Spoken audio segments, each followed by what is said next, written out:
स्वागत है आपका हॉर्नबिल टीवी भारत पे।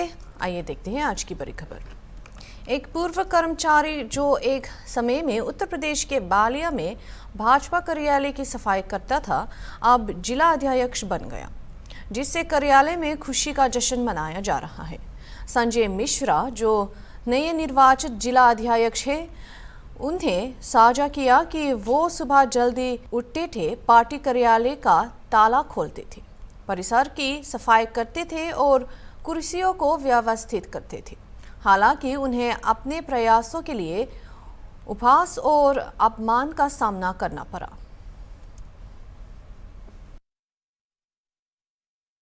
बीजेपी कार्यालय पे सुबह का दिनचर्या ये था कि मैं सुबह 6 बजे घर से निकलता था, पार्टी कार्यालय जाता था, ताला खुलता था, उसके बाद कुर्सी ठीक ठाक करके स्वयं झाड़ू लगाता था। झाड़ू लगाने के बाद फिर मैं घर आता था और स्नान ध्यान करके पुनः कार्यालय चला जाता था देर रात्रि तक। कभी कभी तो ऐसा होता था कि किसी परीक्षा के कारण या किसी बीमारी के कारण किसी को हॉस्पिटल ही आना हो, परीक्षा के कारण विद्यालय आना हो, तो जो कार्यकर्ता होते थे वो मुझे फ़ोन करते थे कि भाई मेरी लड़की आ रही है, चाहे लड़का आ रहा है, रात्रि में यहीं कार्यालय पे विश्राम करेंगे।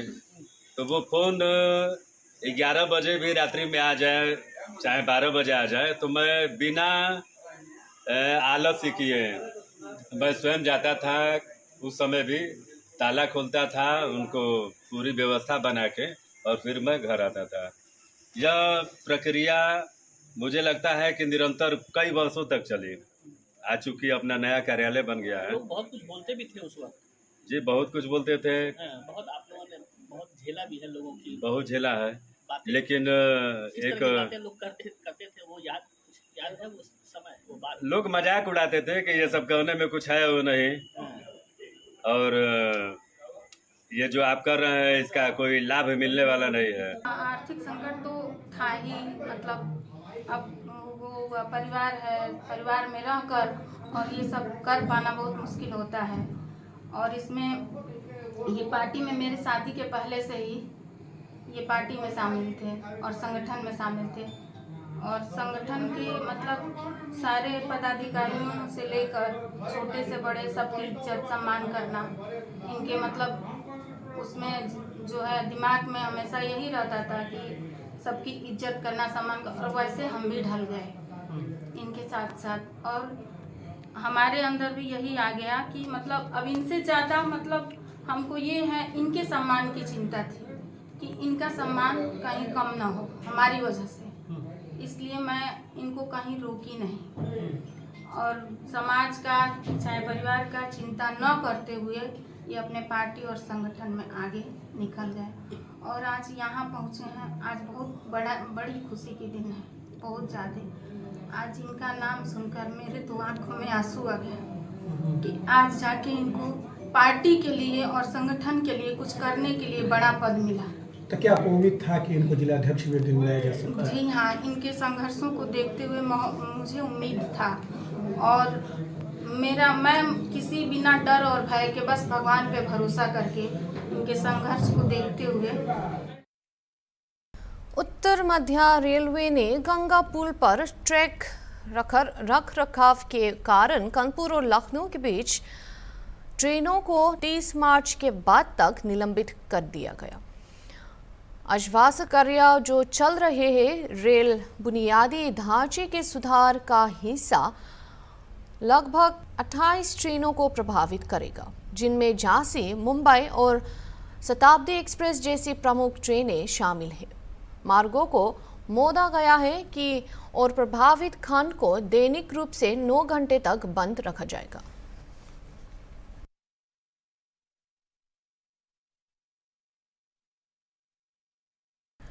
होलिका दहन के दिन पेटलवार तहसील के तमारिया गांव में चूल परंपरा का आयोजन किया गया, जहां लगभग भक्तों ने आग पर चलकर हजारों दर्शकों की उपस्थिति में अपनी प्रतिज्ञा निभाई। पुरुष और महिलाएं, जिसमें एक व्यक्ति के बच्चे को उठाया हुआ था, अपनी प्रतिज्ञा से हिस्से के रूप में जलती हुई आग के बीच से गुजरे गर्म अंगारों पर चलने के बावजूद भक्तों ने रिपोर्ट के अनुसार बिना किसी नुकसान के रहकर अपनी मजबूत आस्था और विश्वास को प्रदर्शित किया। मेरा नाम उषा काग है, मैं पेटलाद से हूँ। यहाँ टिमरिया में ये शूल पे चलने का होती है, मैंने मन्नत ली थी। पहले भी मन्नत ली थी, भैया चलता नहीं था तो मैंने मन्नत ली थी, तो वो चलने लग गया। फिर मैंने पूरी करी, फिर मैंने डबल से मन्नत ली उसके बोलने की, तब वो बोलने लग गया, तो फिर से ये शूल पे चल रहा है। आपकी सारी जो मन्नत है वो पूरी हो गई है? जी। आप कब से देख रहे हैं इस आयोजन को? आपको कैसे पता चला आप यहाँ पर? ये पेपर में न्यूज़ में देखते हैं तो उसमें पता चलता, तो मैंने ली थी मन्नत भी। आपकी मन्नत पूरी हो गई? जी। क्या नाम है आपका? गंगा। आज आप यहाँ पर चूल कार्यक्रम में पहुंचे थे, आप धधकती आग से निकले, क्या आपने कोई मन्नत ली थी? मन्नत लेते हैं उसकी पूरी भी होती है और हम खुशी से, बहुत लोग खुशी से चलते हैं। बहुत लोग की मन्नत है, कम से कम 14 साल हो गए होंगे। अच्छा, आप ऐसे खुशी से चलते हैं? हाँ। आज भी आप उस धधकती आग से निकले, किसी तरह की कोई चोट या कोई जलन वगैरह? नहीं, मातेश्वरी नाम से, इंगलाज माई के नाम से चलते हैं। परंपरा की रीत चली आ रही है। क्या नाम है आपका? सर, मेरा राधेश्याम प्रजापति है, टेमरिया का रहने वाला हूँ मैं। अच्छा, आपके यहाँ पर जो ये चूल परंपरा कई वर्षों से चली आ रही है, लगातार इसका निर्वहन कर रहे हैं, किस तरह ये पूरा आयोजन होता है? सर, इसको हम क्या करते हैं कि पहले इसको हम खोदते हैं सर, जमीन के अंदर से। इसके अंदर से कोयले निकलते भूतपूर्व पुराने, उसको हम अलग करते हैं, लकड़ी लगाते हैं। लकड़ी लगाने के बाद में इसको हम जमा के आग लगाते हैं। आग लगाने के बाद में जो मन्नत लोग रहते हैं, जिनकी मन्नत पूरी होती जाती है सर विस्तार से, उन हिसाब से सर ये मातेश्वरी काम करती है। और हम सदियों से देख रहे हैं सर, हमारी उम्र हो गई इतनी देखते देखते हुए, अभी तक कोई हानि नहीं हुई सर। जितने भी निकलते, बच्चे निकलते, बूढ़े निकलते, बहनें निकलती है, कोई हानि नहीं हुई अभी तक सर किसी बात की। चूल की गहराई और लंबाई कितनी? इसकी लंबाई सर है कम से कम 12-13 फीट लंबाई है सर, और चौड़ाई है 2 फीट। अच्छा, उसी में सभी मन्नत? हाँ, और इसके अंदर घी लगता है सर, कम से कम 50-60 किलो समथिंग लगता है, और ज़्यादा भी लग जाता है सर, कोई अनगिनत रहता है सर ये। अच्छा, कितने मन्नतधारी आते हैं हर बार? सर ये 50-60 हो जाते हैं सर। और सर हमारे यहाँ पे तो लगातार बढ़ते रहते हैं मन्नत, हर बार 5-10 यात्रु बढ़ते रहते हैं सर। क्या नाम है आपका? राजाराम डांगी, कहाँ रहते हो? टेमरिया। अच्छा, आपके यहाँ पर ये जो चूल परंपरा है, क्या इसकी मान्यता है और कब से परंपरा चली आ रही है? ये तो सबकी अपनी अपनी मान्यता पूरी होती है, उसके बाद वो चूल में निकलते हैं और किसी को आँच भी नहीं आती है। इसमें 50 किलो लगभग घी की आहुति लगती है, और 60 साल की उम्र मेरी हो गई और मेरे को पता नहीं ये कब से चल रही। लंबे समय से चली आ रही है? हाँ, लंबे समय से, हमारे पूर्वज भी यही काम करते हैं। अच्छा, आज कितने मन्नतधारी आज इस आग से निकले? ये 50 लोग लगभग चलते हैं, अब आज तो कितने हो जाए मुरादाबाद में सूफी समुदाय के सदस्यों ने मोहम्मद शामी की बेटी की होली मनाने के लिए आलोचना की।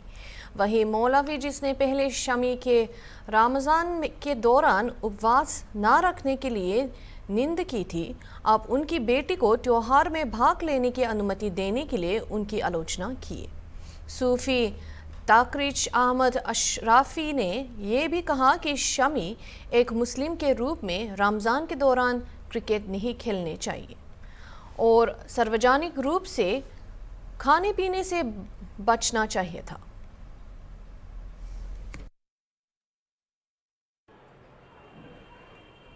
औज़ुबिल्लाहिमिनश्शैतानिर्रजीम, बिस्मिल्लाहिर्रहमानिर्रहीम। मेरा नाम सूफ़ी तक़रीज़ अहमद अशरफ़ी, ख़ानक़ाह जामिया अशरफिया तहज़ीबुल इस्लाम, मोहल्ला कोहना मोलपुरा, नई सड़क, मछली बाज़ार, मुरादाबाद। एक ताल्लुक़ होता है तो होली खेलना तो उन्हें नहीं चाहिए, लेकिन अगर एक ताल्लुक़ है, उनका ताल्लुक़ है, मामला है, तो उन्होंने होली अगर उन्होंने खेली है तो सही मायनों में उन्हें होली तो खेल लेनी चाहिए। फिर रमज़ान में तो बचना चाहिए। रमज़ान में इसलिए नहीं कि त्यौहार, क्योंकि त्यौहार है और हम त्यौहार अच्छे होते हैं, और हमारा हिंदू भाइयों का त्यौहार है, बहुत बड़ा, हिंदुस्तान का, भारत का बहुत बड़ा ये त्यौहार होली का त्यौहार है, जो सारी दुनिया में जिसकी वो है वैल्यू है और जिसको माना जाता है। तो दुनिया में जहाँ जहाँ भी हमारे हिंदू भाई रहते हैं वहाँ होली खेलते हैं। इसके अलावा भी, जबकि भारत में ज़्यादा इसका चलन है, लेकिन दुनिया में जहाँ जहाँ भी हमारे हिंदू भाई रहते हैं वो होली खेलते हैं वहाँ भी, लेकिन यहाँ ज़्यादा है। तो अगर इस पर्पज़ से वो लड़की, उनको वैसे तो होली खेलनी नहीं चाहिए, उसे उसके मज़हब में नहीं है, उसके धर्म में नहीं है, उसे होली खेलनी नहीं चाहिए। अगर उसने ऐसा काम किया है तो थोड़ा सा उसको ध्यान रखना चाहिए। रंग खेले हैं, इस पर क्या कहना चाहेंगे? देखिए, रंग का जो ये होली का त्यौहार है, हमारे भाइयों का, हिंदू भाइयों का त्यौहार है, तो सबसे पहली बात तो ये है कि उनके त्यौहार के अंदर हमें, और फिर रमज़ान चल रहे हैं, तो रमज़ान का लिहाज रखते हुए हमें रंगों से थोड़ा सा परहेज़ करना चाहिए। और अगर कोई प्यार मोहब्बत से रंग डाल लेता है, कोई भाई हमारा दोस्त है, अजीज़ आ गया हमारे यहाँ और उसने कि भाई मैं मोहब्बत में आया हूँ, होली का दिन है, तो कोई हर्ज नहीं है, लेकिन हमें इस तरीके से किसी के त्यौहार में घुसना नहीं चाहिए और उसमें हमें मतलब ये दखल अंदाज नहीं होना चाहिए त्यौहार के अंदर किसी के भी, वो हमारे त्योहारों में नहीं होते। पहली बात तो यह है कि मोहम्मद शमी साहब एक मुसलमान होने के हैसियत से, हालांकि भारत के बहुत बड़े सितारे हैं, क्रिकेटर हैं वो, लेकिन पहली बात तो ये है कि रमज़ान के अंदर क्रिकेट उनको खेलना नहीं चाहिए था। क्रिकेट अगर खेला है और अगर भारत की इज़्ज़त के लिए उन्होंने मैदान में ये मनोरंजन किया है, तो खुले आसमान में आदमी खाता पीता है, खुले आसमान से मुराद नहीं है, सवाल रमज़ान के उस पाक महीने का रोज़े का मसला है कि खुलेआम जिस तरीके से उन्होंने एक बड़ा सितारा होने के नाते, क्रिकेटर होने के नाते, हिंदुस्तान का एक बड़ा चेहरा है, कि इस तरीके से उन्हें कोई भी सेवन नहीं करना चाहिए था पानी का या खाने का। अलग चुपके से जाके कर लेते, अगर रोज़ा नहीं था तो कोई अलग जाके साइड में जाके कर लेते, लेकिन रमज़ान के अंदर और एक उनकी शख्सियत को लेकर, जैसे हिंदुस्तान का वो सितारा है, क्रिकेटर हैं, उसके हिसाब से, क्रिकेटर के हिसाब से तो बड़ा चेहरा है हिंदुस्तान का, और हिंदुस्तान के, भारत के लिए, हमारे लिए क्रिकेट खेलते हैं, बड़ी अच्छी बात है, लेकिन रमज़ान के अंदर इस तरीके से उन्हें पीना नहीं चाहिए था। उनकी ये बात जो है इसलिए दुनिया में गई कि उन्होंने रमज़ान के अंदर ये काम किया, इसलिए कि वो मान्य।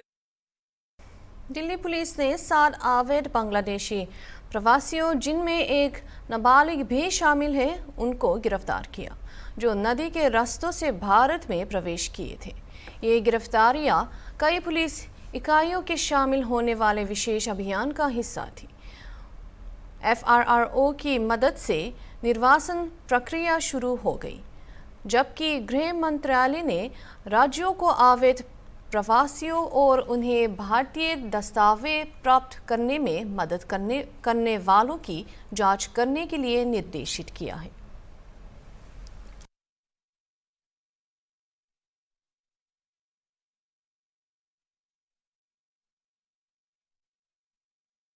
रक्षा मंत्री राजनाथ सिंह ने दिल्ली में अमेरिकन राष्ट्रीय खुफिया निदेशक तुलसी गबार्ड से आपसी हितों पर चर्चा करने के लिए मुलाकात की।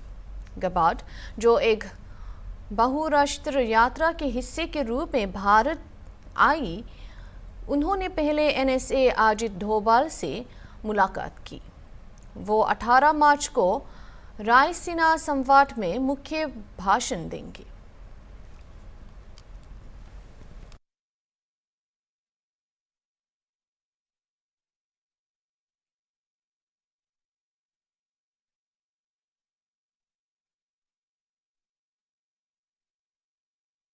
आरजेडी के विधायक, जिनका नेतृत्व पूर्व बिहार मुख्यमंत्री राबड़ी देवी कर रही थी, सोमवार को बिहार विधानसभा के बाहर राज्य के कानून और व्यवस्था की स्थिति की आलोचना करते हुए प्रदर्शन किया।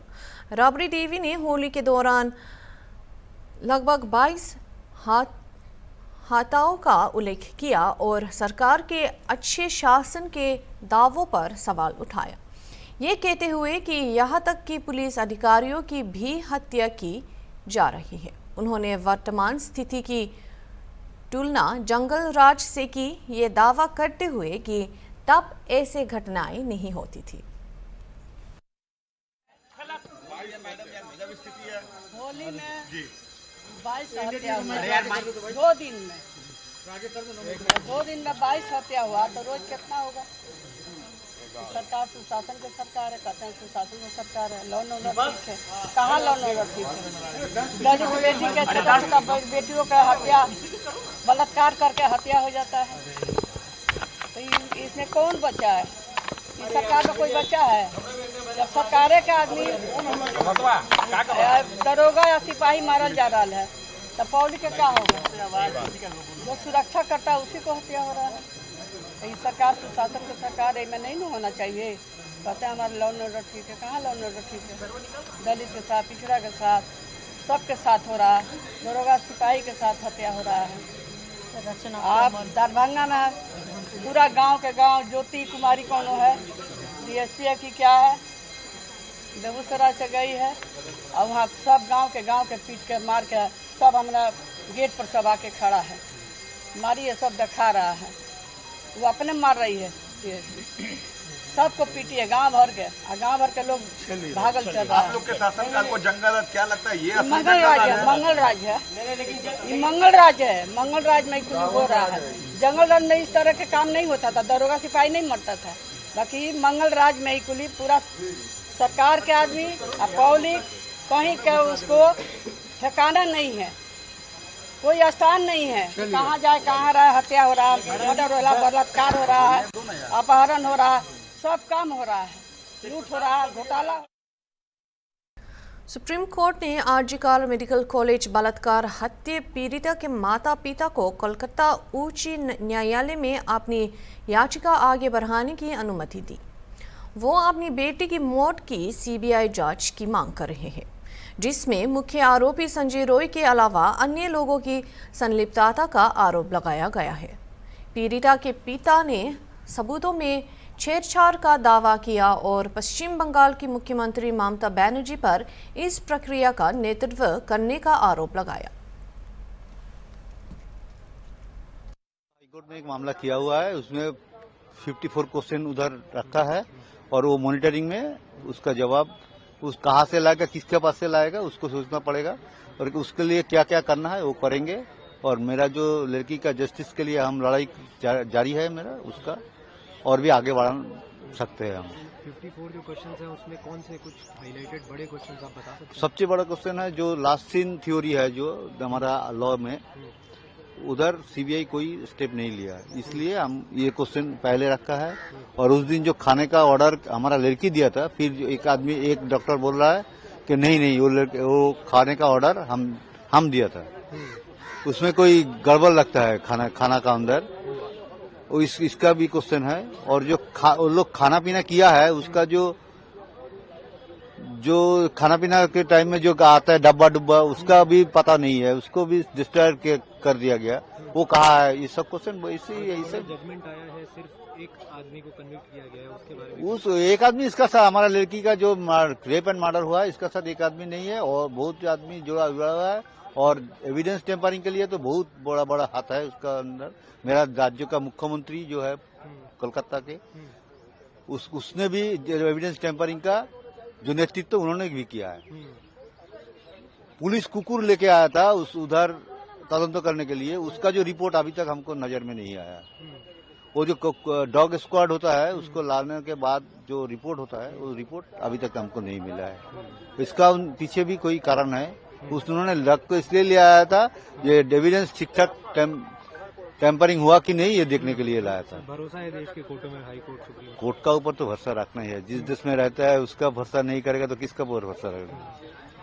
और कोर्ट हमारा चाहने के मुताबिक ही काम कर रहा है, यही सबसे हमारा पूरा आस्था रखने का यही एक कारण भी है।